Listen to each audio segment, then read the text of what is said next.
queremos aprovechar nuestro episodio para, primero que todo, agradecer a toda la gente que nos está apoyando en Patreon, en las diferentes donaciones, porque ellos hacen posible este proyecto, ellos garantizan la continuidad de esto, los patrocinadores y toda la gente que nos está apoyando en Patreon y en donaciones.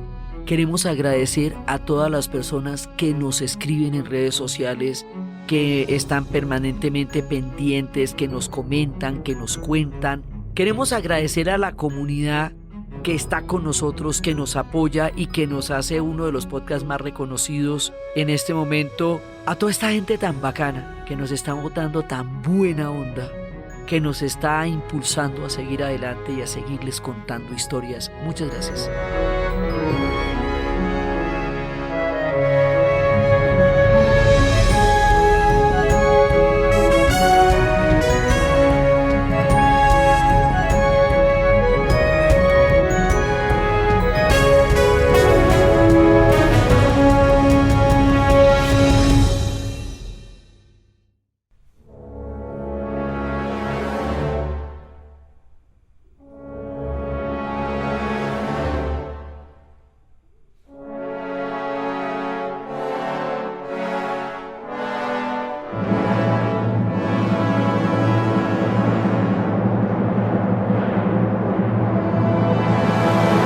Buenas. Con el recorrido de hoy a Finlandia termina la parte del viaje de Escandinavia que hice con el grupo de los que salimos juntos desde Copenhague a meternos en todos los intríngulis de la península, donde se aprenden historias de vida y de sociedad, de hielos y de vikingos, de lagos y de reyes y de historias que hemos atravesado a lo largo de esta serie. Nuestro viaje como grupo va a llegar hasta Helsinki. Ahí vamos a terminar el recorrido del proyecto. Después de Helsinki, yo ya a título individual voy a tomar un avión hacia Islandia y yo termino mi viaje en Islandia, que eso es lo que les voy a contar en el capítulo siguiente. Hoy terminamos el viaje que hice con el grupo y ese viaje termina en Helsinki. Para llegar a Helsinki vamos a tomar un ferry, pues en realidad es un crucero, o sea, es bastante play, desde Estocolmo hasta Helsinki. Y eso pues siempre, a mí que me gusta tanto el mar y me gusta tanto navegar y me gustan tanto las aguas, pues cada que tengo la oportunidad de montarme en cualquier cosa que flote, a mí eso me parece una gran cosa, porque lo mío es el mar, aunque haya nacido en la mitad de las montañas.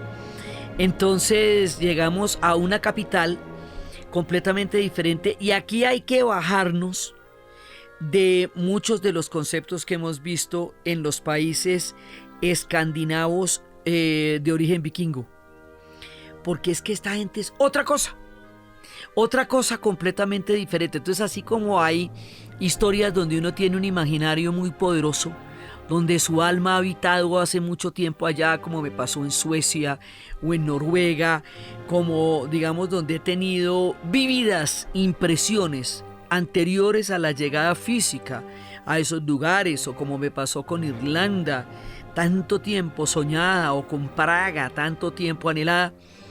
Helsinki para mí es una sorpresa total.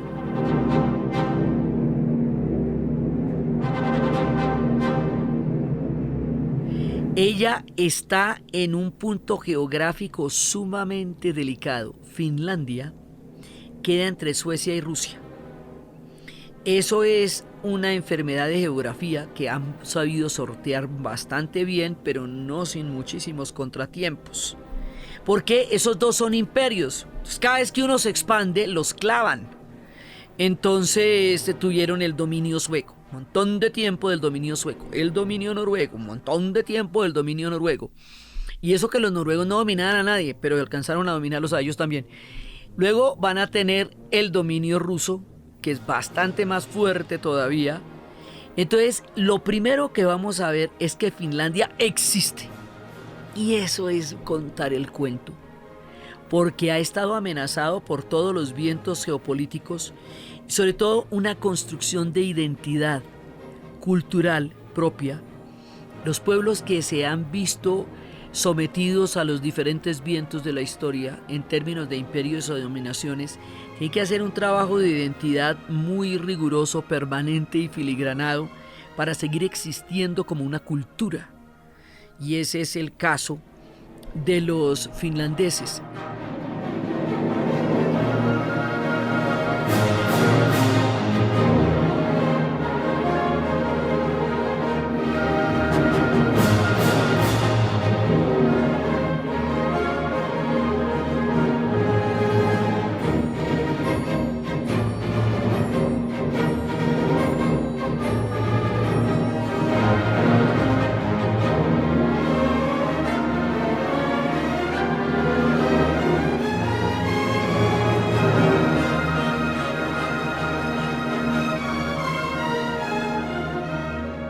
Ellos no son suecos, no son vikingos, no vienen de allá.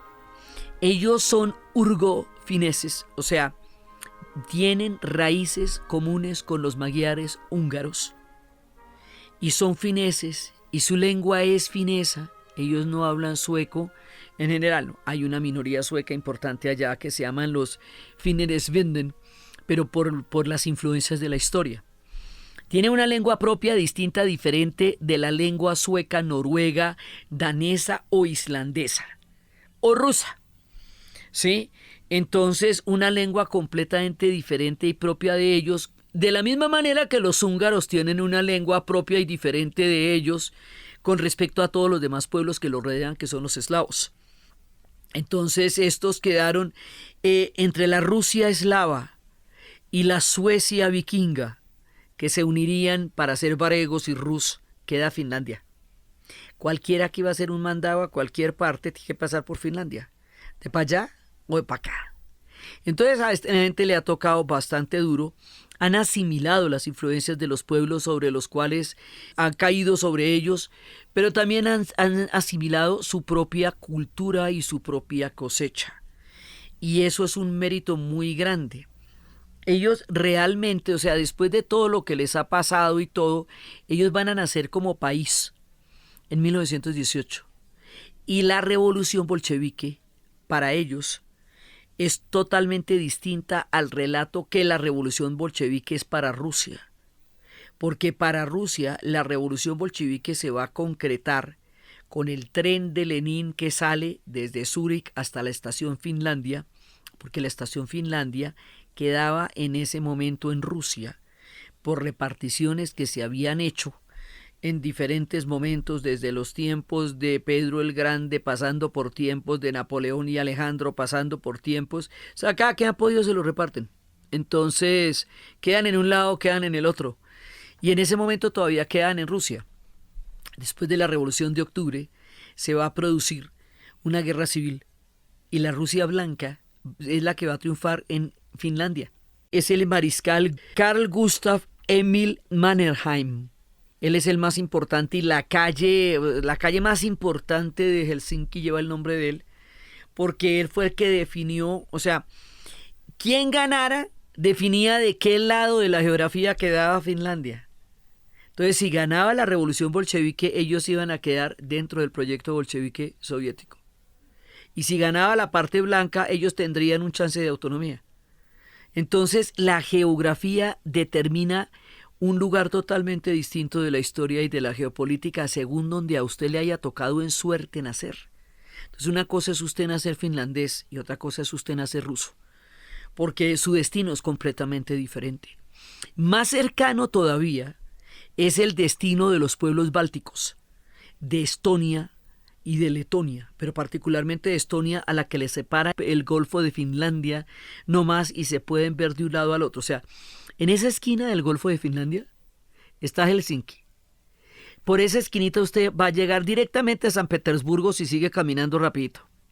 Y de ahí para abajo está Estonia y está Tallinn. También tendremos oportunidad de hablar de Tallinn.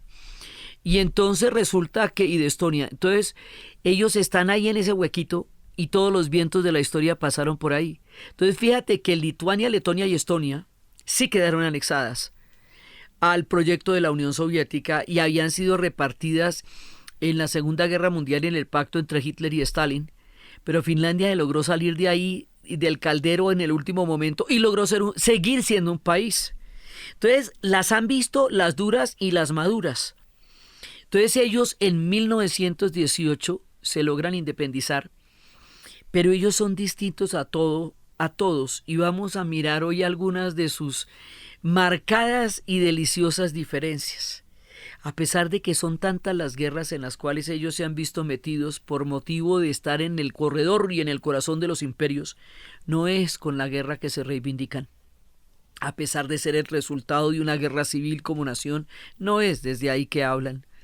A pesar de haber conocido tantos episodios bélicos, no es la guerra la que determina su conciencia de Estado nacional. En la música, en la literatura, como los noruegos, es Sibelius y es el Kalevala. El Kalevala es un canto medieval que, digamos, es como el equivalente a la canción de Rolando, el equivalente a las sedas islandesas que vamos a ver después, el equivalente al anillo de los Nibelungos, el equivalente a toda la literatura vikinga. Es lo mismo, pero es el Kalevala, es el de ellos, es su propia mitología, es su propia historia.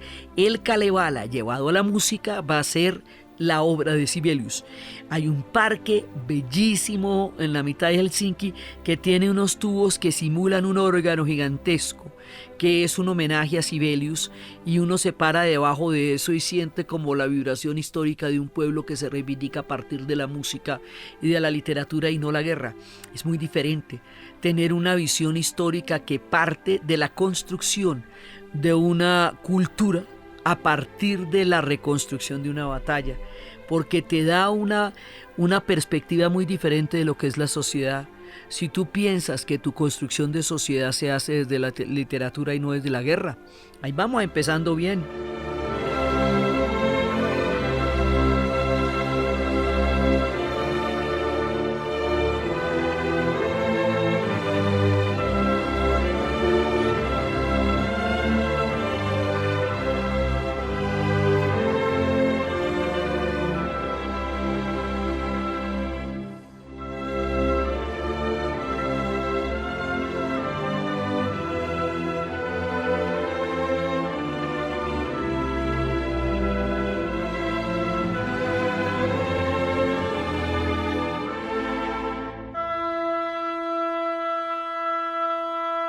Bueno, vamos a ver una arquitectura loquísima, nueva, diferente. También hay una arquitectura clásica, republicana. También hay unas antiguas plazas, pero es que ellos se tuvieron que inventar el país hace poquitico. Entonces realmente los arquitectos son héroes nacionales. Una de las cosas que yo más miro cuando llego a un lugar es que a uno le ponen guías de la ciudad, ¿no? O sea, aparte del guía que uno lleva, le ponen guías de la ciudad, guías de cada lugar. Cuando empiezan a repetir muchas veces algo, quiere decir que uno ahí ya se metió en un punto neurálgico de la historia del relato nacional. Y todo el tiempo nos hacían énfasis en los arquitectos. En los arquitectos, en los arquitectos, en los arquitectos. Y resulta que la arquitectura, la invención arquitectónica de Finlandia, es uno de sus logros como nación. O sea, ellos se inventan a partir de la música, de la recuperación del Kalevala, de una arquitectura novedosa, diseñada, planeada a escala humana, donde la gente vive en casas de diseño, son los expertos en el doble vidrio. O sea, han hecho una arquitectura para ser habitada por personas y ser parte agradable de un entorno. Ellos, igual que el resto de los escandinavos que hemos visto, pues necesitan tener casas muy divinas y muy sensacionales porque van a pasar mucho tiempo encerrados. Entonces, pero los de ellos son de un diseño particular. Es casi una revolución en la arquitectura lo que ellos han hecho. Y es uno de los rasgos nacionales, ¿sí? Toda su invención de la arquitectura. Entonces ellos se inventan ese país, inventado, lo crean, lo sostienen, lo crean, lo forjan, lo inventan, mantienen su nacionalidad, su identidad a partir de la cultura y viven como ellos quieren vivir allá. Eso ya es contar mucho. Entonces esta ciudad es completamente diferente a Copenhague, a Estocolmo, muy distinta a Oslo, porque ella es ella. Allá no es no, ellos quedan geográficamente en la península escandinava. Pero no es ese su origen histórico ni étnico, ni es esa su lengua, ni es esa su cultura, a pesar de, por supuesto, tener una enorme influencia de los vikingos que pasaron por allá para cualquier mandado que fueran a hacer hasta llegar al Islam. Entonces, pero ellos son ellos. Entonces van a tener una historia muy diferente. Van a surgir y ellos van a quedar repartidos. Antecitos de la Segunda Guerra Mundial, ellos también formaron parte de esa repartición. Antes de la Segunda Guerra Mundial, y esto lo vimos profusamente en el viaje a Europa del Este, ellos quedaron repartidos en el pacto von Ribbentrop-Molotov, que fue el pacto donde se repartieron a Polonia y se repartieron al este antecitos de la invasión de los nazis a Polonia. Ellos van a quedar repartidos ahí. Pero ellos no se quedan así nomás, ellos van a tener una guerra contra Rusia en 1939 que se llama la Guerra del Invierno, y en esa guerra van a pelear ambos, rusos y finlandeses, a temperaturas de 40 bajo cero. Imagínese usted, a esquí, uno a 40 bajo cero, cascándose en ese hielo, y los finlandeses quedan muy arriba. Casi todo el país queda arriba del círculo polar ártico. Entonces, pues son los únicos que no temen el frío. El general Invierno, que llevó a los rusos a ganar batallas colosales, no aplicaba para los finlandeses porque ellos son más fríos. Entonces los finlandeses lograron mantenerlos a raya. Entonces siempre el mayor éxito de los finlandeses es seguir existiendo, ¿no? Entonces ellos tienen que manejar unas geopolíticas tan complicadas. En la Guerra Fría eran equilibristas de cuerda floja, porque tenían a la Unión Soviética mordiéndole los talones y tampoco querían inclinarse totalmente del lado de Occidente. Ellos se meten a la Unión Europea tempranito por la mañana porque tienen a los rusos al lado. O sea, su geopolítica está determinada por el riesgo geográfico que poseen de estar donde están. Entonces son interesantísimos, son hechos de su propia ley, son hechos de su propio cuño, tienen sus propios desarrollos históricos, tienen el estado benefactor, tienen una educación. La educación ya es todo un tema. Tiene una educación integral, gratuita, pública, en donde hace poco eliminaron los colegios privados porque les parecía que eso era un arcaísmo. Y entonces la educación la hacen entre la universidad, los maestros, la familia y los colegios como un proceso holístico en donde se están enseñando muchas cosas para los niños. Entonces en los colegios ahí es como coworking, como espacios donde los pelados están en común, donde están descubriendo las cosas, entran en tapetes, se quitan los zapatos, se ponen a investigar. Los profesores ser profesor en Finlandia es una profesión muy bien apreciada, pero además es durísima, o sea, tienen que tener la misma calificación de los ingenieros, están al mismo nivel. Una sociedad que valora a sus maestros, eso es la mera seriedad. O sea, uno le mide el aceite de una sociedad por la valoración que tenga de sus maestros, porque eso es entender de qué se trata el conjunto social de un hábitat en el mundo, y esta gente la tiene clara. Entonces los pelados tienen clases, pues entre clase y clase tienen 15 minutos de descanso, no tienen tareas, porque tienen que aprender, lo aprenden de manera integrada durante el tiempo de la actividad escolar. Entonces no los van a fundir con una supercarga escolar que los derrita por dentro, por un lado, y por el otro lado no los ponen a competir sino a colaborar.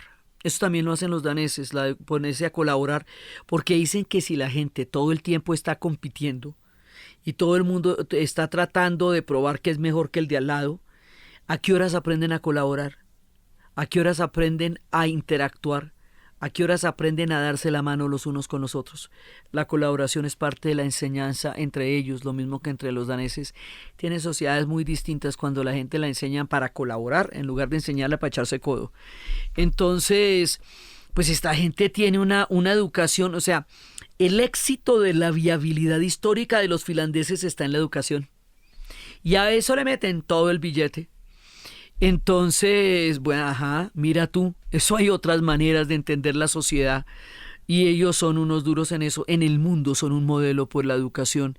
Y ser un modelo por la educación en el mundo es estar rankeado por un muy buen nivel. En Finlandia no existe esa división de oficios que ya no hacen los finlandeses y que ponen a hacer a inmigrantes de otras nacionalidades, como ser camareros, atender el sector servicios en los restaurantes, asear baños, todo eso que normalmente le ponen a hacer a los pueblos de otras nacionalidades como un síntoma de que ya se ha vuelto una sociedad opulenta. Los finlandeses no creen en eso. Ellos hacen todos los oficios y consideran dignos todos los oficios ellos mismos.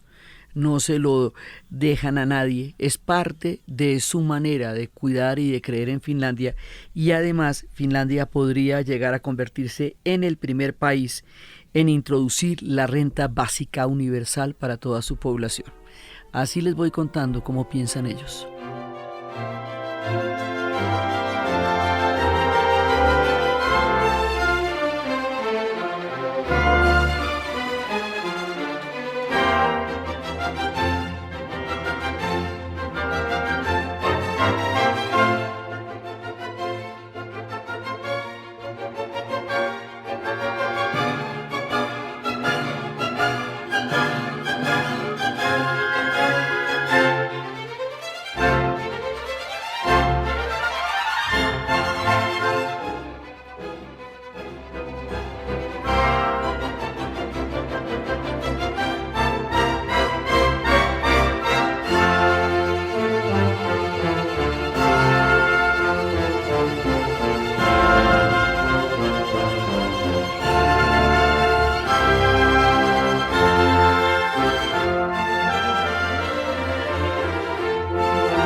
Por el otro lado, en un pueblo mínimo, miserable, chiquitico, lejos de todo, pero el pueblo, o sea, una cosita chirriquitica, se les ocurrió que no pueden tener cables, todo lo que es telefonía de cable, como se usaba en el mundo, porque están mucho tiempo congelados.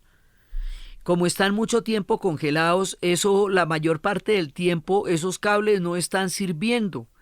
Algo tiene que poderse hacer que aproveche recursos diferentes al cableado bajo tierra, porque todo lo que es bajo tierra para ellos está vetado por la cantidad de invierno.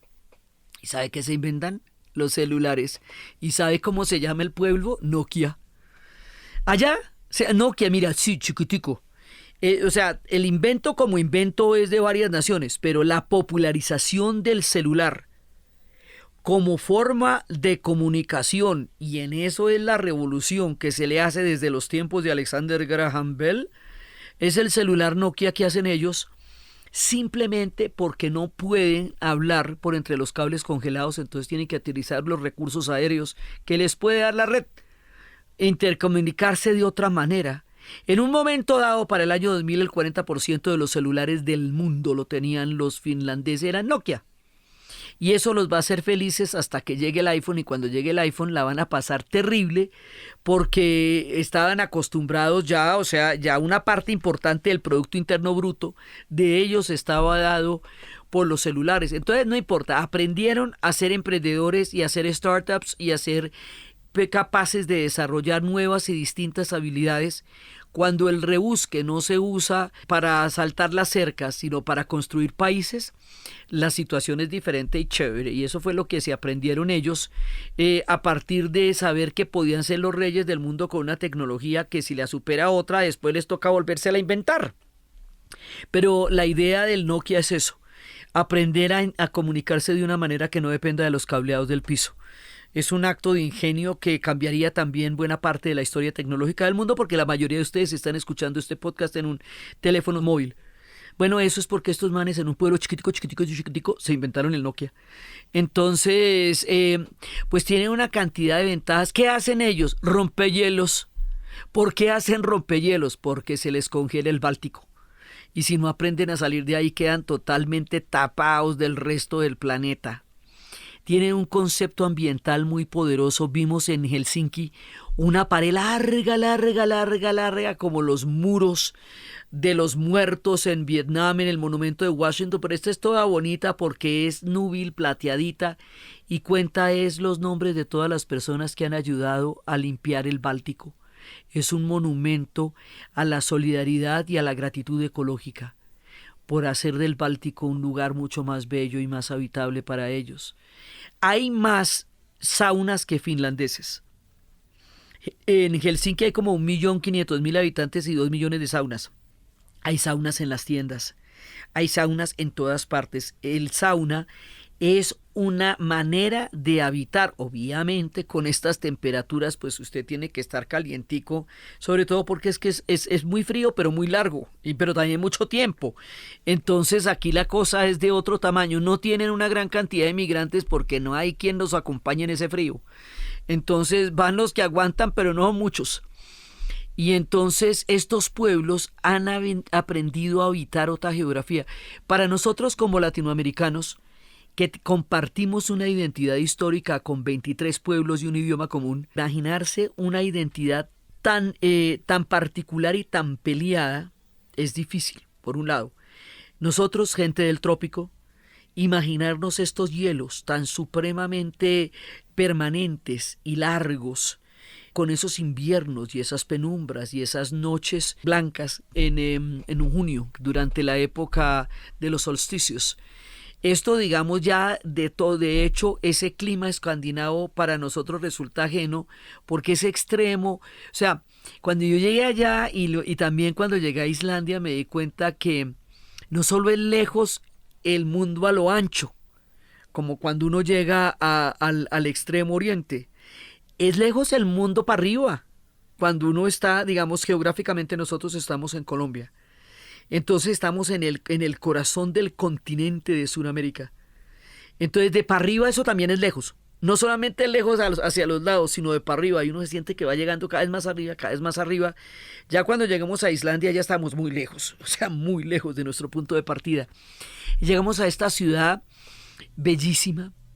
Y un día con Juliana nos montamos en una rueda, como en esa rueda, lo que llaman la rueda de Chicago o de London Eye.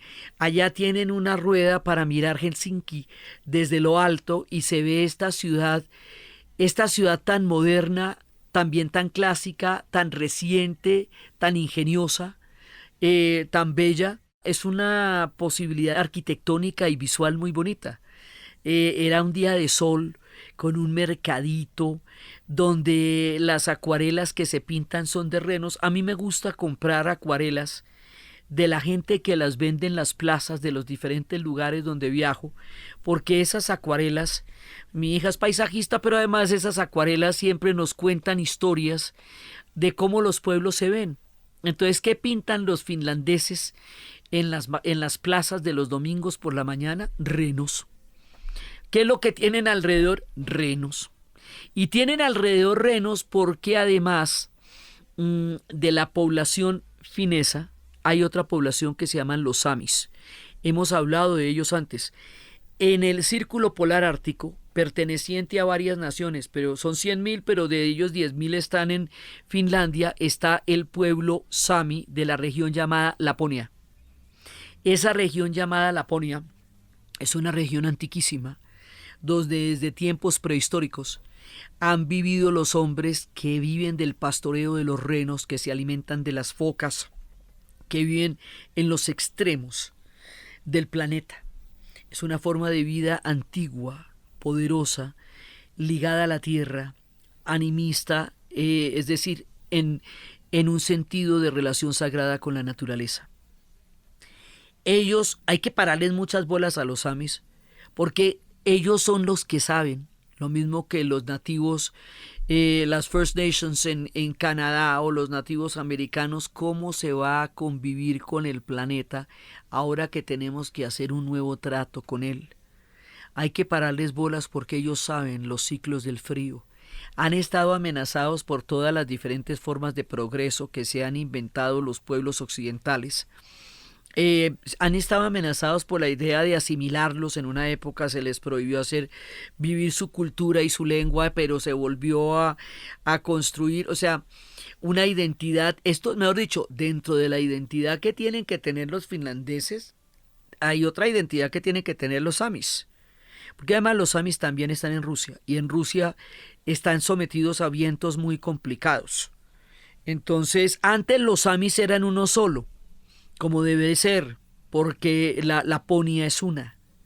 Pero con las diferencias que puede haber entre Rusia, entre el tiempo soviético, entonces ahí queda cortada la comunicación entre los samis rusos y los samis fineses.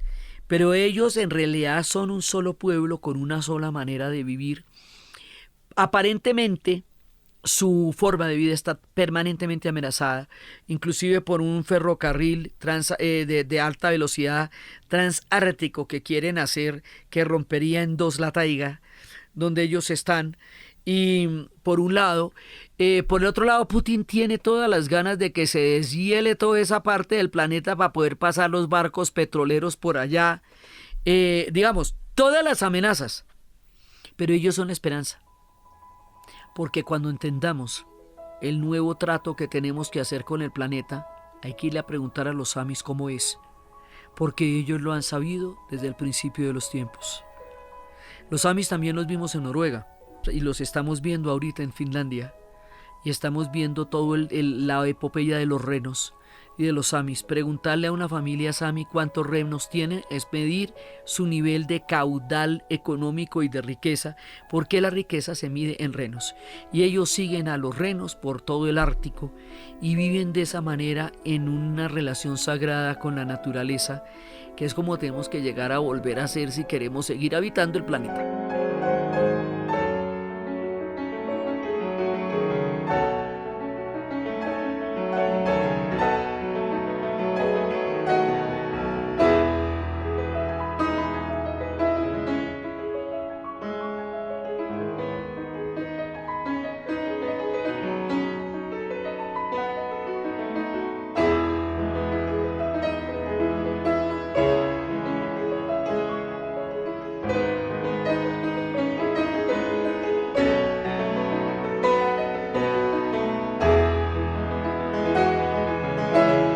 Entonces tenemos a los samis ahí, ellos tienen también población gitana, tienen población de diferentes lugares, tienen una minoría sueca que vive allá, y hablan, eso es lo que le digo que son los suecofineses, ellos hablan, esa minoría sueca habla sueco, pero es porque han quedado de todas las áreas de influencia y de todos los pasados históricos que han vivido los finlandeses con los suecos. Están por ese lado, tienen, como les digo, muchísima cercanía con los estonios, porque han vivido cosas muy parecidas. Esta gente está entre este mundo, entre lo escandinavo y lo eslavo, y no son ni los unos ni los otros, son uigofineses. Entonces, todo este pueblo tiene una manera totalmente diferente de entender la vida y de entender la sociedad. Sin embargo, comparte con los demás los grandes y fantásticos niveles de vida, sí, porque ellos han entendido que vivir, ya las condiciones climáticas y geográficas de ellos han sido bastante complicadas como para que se compliquen la vida a ellos más. Entonces, en la sabiduría que hemos visto en este viaje, cuando vimos que los daneses no extrañan el imperio que ya no son, que los suecos ya no pretenden dominar a otras naciones, que los noruegos salieron de su entendimiento de las novelas, de las obras teatrales de Ibsen y de la música de Grieg. Ellos, los finlandeses, salen de Sibelius, salen del Kalevala, buscan en su pasado el sustrato de identidad de su presente, viven el presente, viven el futuro, se preparan para las nuevas tecnologías, entienden la dureza de sus climas. La educación, aparte de ser un modelo en el mundo entero, es un derecho. Y entonces las familias, la gran mayoría de las familias, el 80% de las familias, los fines de semana va a las bibliotecas. Y así es que se pasan las familias los fines de semana en las bibliotecas. Después vamos a ver en Islandia cómo en cada tienda y en cada cosa que llamamos aquí chuzo o cafecito hay libros para niños. O sea, la idea de la literatura como un acervo histórico para la sociedad y para la infancia es un rasgo de la cultura finlandesa, como lo será de la islandesa cuando lleguemos después a Islandia. Y eso hace que el nivel cultural de este pueblo sea altísimo. Entonces no solamente tienen un nivel de vida muy bueno, no solamente tienen un nivel económico muy bueno, sino que tienen un nivel de cultura altísimo, y una cosa tiene que ver con la otra y otra cosa tiene que ver con la una. Y no es que no hayan tenido guerras, y no es que no hayan tenido infortunios, es que han sabido atravesar los mares de los infortunios para llegar a otras sociedades posibles y mejores. Y eso es un aprendizaje histórico de lo más interesante para los pueblos que estamos intentando remontar antiguas dificultades para buscar nuevos horizontes. Eso es chévere, irse uno por allá y ver por entre esos fríos todo ese sentido común y sabiduría que tienen los finlandeses. Entonces, llegar allá es llegar a otro lugar completamente diferente y entender de otra forma el universo y el diseño. De allá es uno de mis libros favoritos, de los libros que a mí me influenció tanto. Mika Waltari, un escritor finlandés, escribió después de 10 años de investigación una novela que a mí me ha fascinado toda la vida, Sinoé el egipcio. O sea, que empieza diciendo: yo, Sinoé, no escribo para los dioses porque no los he visto, no escribo para los hombres porque estoy cansado de ellos, escribo solo para mí mismo, yo, Sinoé, hijo de Capta y de Genmu. Es una novelota impresionante sobre la civilización egipcia, que a mí siempre me encantó. También él escribió Marco el Romano, pero Sinoé sigue siendo de mis novelas favoritas para ponerse uno a mirar cuando estemos viajando por Egipto. Volveremos a hablar con Sinoé, pero el que lo escribió es un finlandés. Y también Ángel Ganivet, uno de los escritores de la generación del 98, español. Estuvo en 1896 en Finlandia y quedó maravillado por esa sociedad y transcribió su maravilla en un texto que se llama Las Cartas Finlandesas. Y esa forma en que él entendió la esencia de los finlandeses hace que aún hoy, tanto tiempo después, eso siga siendo una clave para entender este pueblo tan único y tan especial. Entonces, llegar allá y verlos con sus mares, con el Báltico, ellos realmente están arrinconados. Si no fueran grandes navegantes y no hicieran rompehielos, esta gente quedaría totalmente aislada del planeta. Entonces, existir y comunicarse es para ellos una obra permanente. Por eso les digo que lo de los celulares es una manera de entender la comunicación. Ellos permanentemente están cuidando su existencia, porque bueno, uno no sabe para dónde va la historia. Entonces, durante la Guerra Fría mantuvieron un equilibrio delicadísimo. Hicieron conferencias de seguridad allá, la del 75. Digamos, eran más bien garantes de una seguridad planetaria. No va y fuera. No se meten a la OTAN por no hacerle dientes a Rusia, que la tienen muy cerquita. Mantienen siempre este delicado equilibrio entre los diferentes poderes, porque la geografía les ha enseñado a ser cautos, como a los jordanos o a los tailandeses, que en zonas de mucha calentura histórica han logrado surfear por entre todos los mares dificilísimos de la historia, cuando uno está en sándwich de geografía, que es lo que les ha pasado a ellos. Entonces, allá, en esa tierra tan bella, también tuvimos la experiencia de meternos en un viaje de realidad virtual por los bosques de Finlandia, y fue súper interesante porque este país es de bosques, bosques y bosques y bosques. Donde no hay agua hay bosques.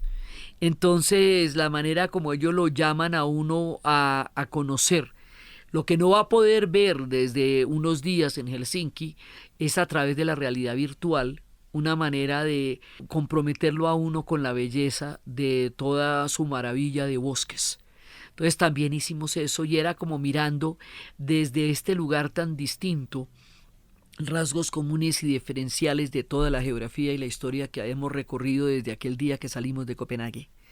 Entonces, nosotros aquí, en este punto, terminamos nuestro viaje por la península escandinava. Es decir, el viaje como proyecto, que es parte de los viajes que les he contado. Yo les he contado viajes que son invitaciones, como el de Japón. Les he contado viajes que son proyectos, como el de Europa del Este, o el de Irlanda, o el de Escandinavia. Les he contado viajes personales, como el de Mali. Les he contado viajes que son invitaciones, como el de Sudáfrica. Entonces, este fue un viaje de proyecto. Y ese viaje de proyecto llega hasta aquí. Y de aquí yo voy a tomar ya solita un avión hasta Reykjavik. Y en Reykjavik me va a pasar una cosa rarísima, y es que hay 3 horas desde Helsinki a Reykjavik. Salí a las 3 de la tarde. 3 horas después llegué a las 3 de la tarde a Reykjavik. Quedé profundamente confundida. Le pregunté a los pasajeros que estaban a mi lado qué horas eran y me dijeron que eran las 3 de la tarde, o sea, la misma hora de la que había salido. Es que me empecé a devolver. Sí, como la tierra es redonda, entonces usted ya de ahí un punto se empieza a devolver. Y llegué a un punto de donde estaba, y ahí es donde me voy a encontrar con las 2 placas tectónicas, la de América y la de Europa, como una enorme cicatriz que me va a devolver al mundo vikingo, en cuyo viaje a Finlandia encontré una pausa histórica, arquitectónica, cultural y geográfica antes de devolverme al mundo escandinavo de donde venía, lo que me dejó una extraña sensación de circularidad vikinga en estos viajes por los hielos y los polos árticos y todos estos pueblos que desarrollan un sentido del arte, del conocimiento y de la vida prodigioso y sensacional. Ese viaje es el que les voy a contar dentro de 8 días, cuando lleguemos a Reykjavik a las mismas 3 de la tarde que salimos de Helsinki. En Helsinki nos despedimos del grupo, les agradecemos toda su gran compañía en esta hermosa travesía, les agradecemos las idas a Uppsala, les agradecemos todo lo que compartimos, y ahí en ese punto, cuando uno se despide del grupo, hay una sensación de nostalgia, porque ya lleva uno casi un mes, ¿no? Día y noche, eso es como un reality, viéndolos siempre, y uno se acostumbra a verlos todos los días en la mañana en el desayuno. Ya ha hecho amigos que seguirán para siempre después de estos viajes. Ha conocido este guía espléndido que después me guiará aún a control remoto por las calles de Reykjavik cuando me encuentre perdida en una cafetería y no sepa cómo moverme. Los viajes son realmente unas oportunidades increíbles de abandonarse a la diversidad, al azar, a la diferencia, y a encontrar uno tantas maneras de pensar y habitar la tierra que por eso siempre lo enriquecen a uno. Entonces, esto lo dejo sentada en el avión que va para Reykjavik. En el siguiente capítulo de nuestro viaje, me bajo de Reykjavik, y ahí, en esa ciudad, les cuento el universo tan espléndido, increíble, particular y maravilloso que es Islandia, que no se lo imaginan a pesar de todo lo que hemos hablado de los vikingos, porque Islandia es muy particular y tiene lo suyo. Entonces los dejamos aquí en el avión mirando por la ventana, y cuando aterrice en Reykjavik ya estamos en el próximo episodio. Eso era el cuento que tenía para contarles en el fin de este recorrido por la hermosa ciudad de Helsinki. Entonces, desde el Kalevala, desde la identidad histórica, desde la música de Sibelius, desde la persistencia y la terquedad de seguir existiendo en la historia a pesar de la influencia de los imperios, de los sándwiches de la geografía, del modelo de educación más bonito del planeta, de los grandes arquitectos que se inventaron una nueva sociedad, de los músicos desde la cultura y desde el concepto de una vida apacible, bonita, para crear sociedades con perspectivas históricas distintas, en la mitad de los turbulentos vientos de la historia y la geografía, en la narración de Ana Uribe. Y para ustedes, feliz día, cualquier día que se sea.